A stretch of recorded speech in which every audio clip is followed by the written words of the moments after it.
പൊതുജനങ്ങൾ ശ്രദ്ധിക്കുക. വളരെ പ്രധാനപ്പെട്ട ഒരു വാർത്താ അറിയിപ്പാണ് ഈ മണിക്കൂറുകളിൽ പുറത്തു വന്നിരിക്കുന്നത്. തമിഴ്നാട്, മഹാരാഷ്ട്ര, ഗോവ, കർണാടക, ആന്ധ്രാപ്രദേശ് എന്നിവിടങ്ങളിൽ നിന്നും കൃത്യമായി ശീതീകരിക്കാതെയും രാസവസ്തുക്കൾ തളിച്ചതുമായ മത്സ്യം ലോറികൾക്ക് പുറമെ ട്രെയിനുകളിലും വലിയ അളവിൽ കേരളത്തിലേക്ക് എത്തുന്നു എന്നുള്ള വാർത്തയാണ് ഇപ്പോൾ പുറത്തു വന്നിരിക്കുന്നത്.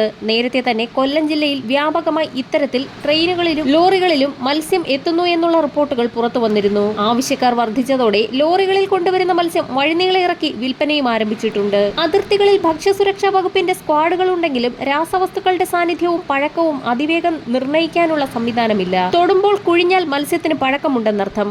കുഴിഞ്ഞ ശേഷം പൂർവ്വസ്ഥിതിയിലായാൽ പച്ച മത്സ്യമെന്നും അർത്ഥം. ചെകിള ചുവന്നിരിക്കുന്നത് പച്ച മത്സ്യമാണ്. കാപ്പിപ്പൊടി നിറമെങ്കിൽ ചീഞ്ഞതാണെന്നർത്ഥം.